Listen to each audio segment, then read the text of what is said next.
Step 9. Made direct amends to such people whenever possible, except when to do so would injure them or others. Good judgment, a careful sense of timing, courage, and prudence. These are the qualities we shall need when we take step 9. After we have made the list of people we have harmed, have reflected carefully upon each instance, and have tried to possess ourselves of the right attitude in which to proceed, we will see that the making of direct amends divides those we should approach into several classes.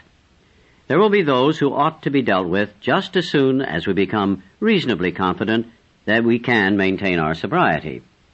There will be those to whom we can make only partial restitution, lest complete disclosures do them or others more harm than good.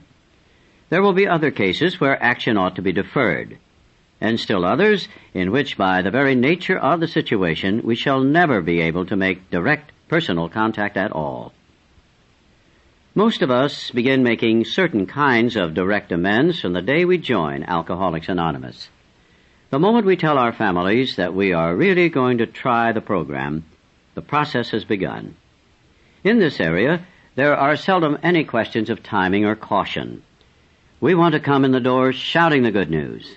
After coming from our first meeting, or perhaps after we have finished reading the book Alcoholics Anonymous, we usually want to sit down with some member of the family and readily admit the damage we have done by our drinking.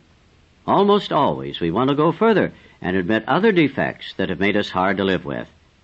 This will be a very different occasion, and in sharp contrast with those hangover mornings when we alternated between reviling ourselves and blaming the family and everyone else for our troubles.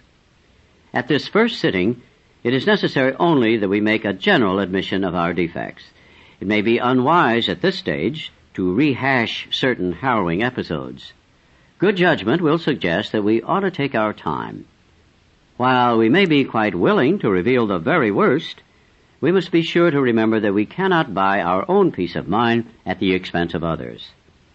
Much the same approach will apply at the office or factory. We shall at once think of a few people who know all about our drinking and who have been most affected by it. But even in these cases, we may need to use a little more discretion than we did with the family. We may not want to say anything for several weeks or longer. First, we will wish to be reasonably certain that we are on the AA beam.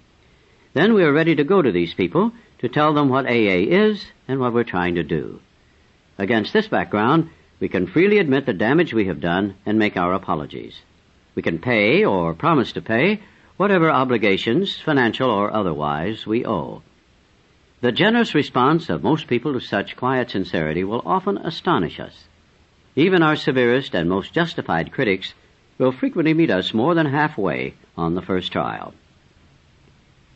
This atmosphere of approval and praise is apt to be so exhilarating as to put us off balance by creating an insatiable appetite for more of the same.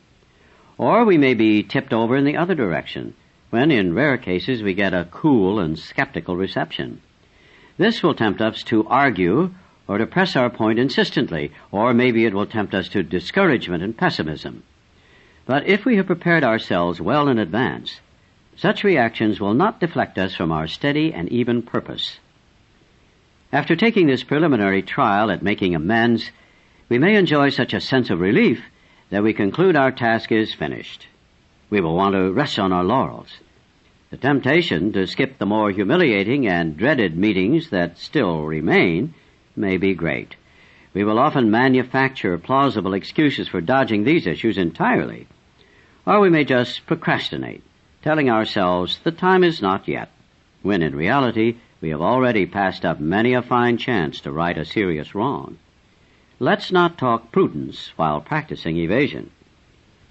As soon as we begin to feel confident in our new way of life, and have begun, by our behavior and example, to convince those about us that we are indeed changing for the better, it is usually safe to talk in complete frankness with those who have been seriously affected, even those who may be only a little or not at all aware of what we have done to them.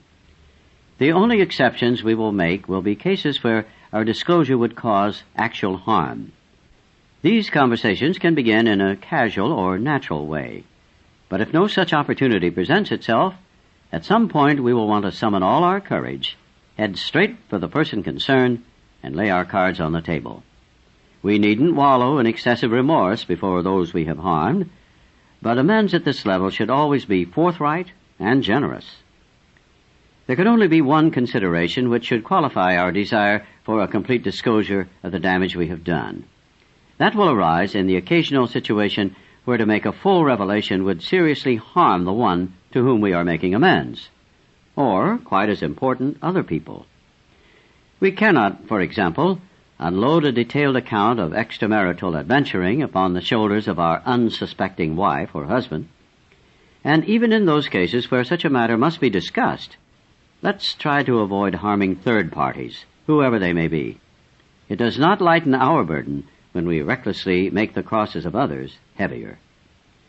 Many a razor-edged question can arise in other departments of life where this same principle is involved. Suppose, for instance, that we have drunk up a good chunk of our firm's money, whether by borrowing or on a heavily padded expense account. Suppose that this may continue to go undetected if we say nothing. Do we instantly confess our irregularities to the firm in the practical certainty that we'll be fired and become unemployable? Are we going to be so rigidly righteous about making amends that we don't care what happens to the family and home? Or do we first consult those who are to be gravely affected? Do we lay the matter before our sponsor or spiritual advisor, earnestly asking God's help and guidance, meanwhile resolving to do the right thing when it becomes clear, cost what it may? Of course, there is no pat answer which can fit all such dilemmas, but all of them do require a complete willingness to make amends as fast and as far as may be possible in a given set of conditions. Above all, we should try to be absolutely sure that we are not delaying because we are afraid. For the readiness to take full consequences of our past acts and to take responsibility for the well-being of others at the same time is the very spirit of Step 9.